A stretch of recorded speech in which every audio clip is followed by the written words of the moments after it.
and now it's just a matter of spreading our message, right? Like spreading our impact and spreading our presence and making and helping the world basically, because you want to just the reason you want people to subscribe to you instead of other people is because you know your message is more valuable, and it's good to Mm-hmm. believe that, have that like that belief in yourself. And I would agree with you, because like rather than going to like, say if they find John Anthony first before they find you, like, you know what I mean, that could completely change the direction of their life. If they start listening to Yeah. you, they can go this way, and if they start listening to John, they'll be like, oh no, women is the answer, I need to like do all this stuff for women and all this shit. Like, so it's very important that we people who have a good message get their message out there first, you know, because there's these little 14-year-old 15-year-old kids on YouTube right now trying to find a guy like us, you know.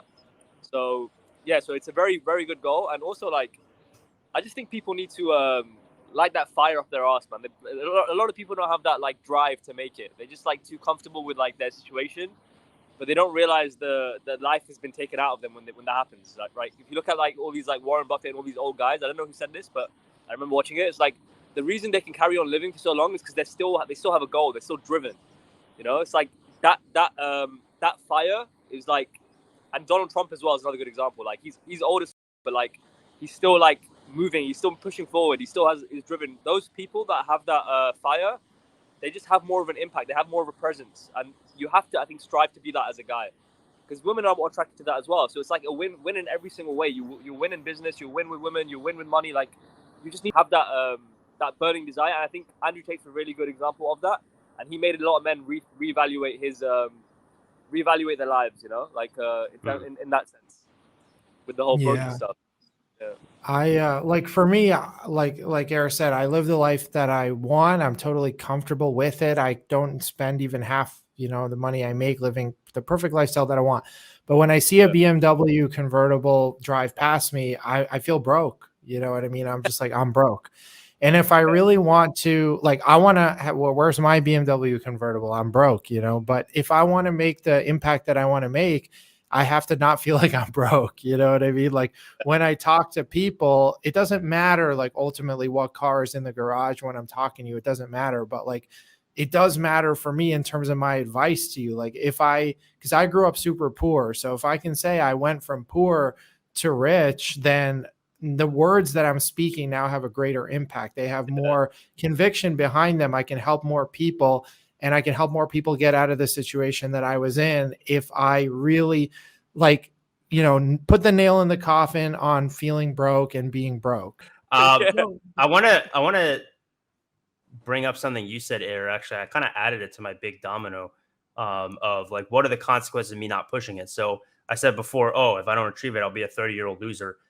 Like, yes, that's a big motivating factor, but it's another one that I forgot that you helped to bring attention to is, human beings are we're very good at failing ourselves, right? But we're less good at failing people that we feel are dependent on us. This is Yeah. why like parents will go to the ends of the earth for their children because their children depend on them, right? Whereas, they might not go to the ends of the earth for themselves. They'll invest in all these like fitness and sports and stuff for their kids, and then meanwhile the parents themselves are like fat as fuck, right? So like regardless of, that's kind of goes to show you that, okay, we're other people driven, which is fine. And so something you said that just really, I like felt it in the moment while I was sitting here and you're talking about it. You're talking about how like, oh, well, if these other guys, if we don't get their attention first, these other guys are going to gravitate toward other guys like John Anthony. That got me like, damn, no, that is unacceptable. So that's another consequence of me not pushing my big domino. For me is like, if I don't get the attention of these guys first and influence them first, these very same guys are going to gravitate toward guys like Rollo Tomasi, Fresh and Fit, John Anthony, who will objectively make their lives worse and poison their minds. So that actually got me fired up, man. You could probably tell, but yeah.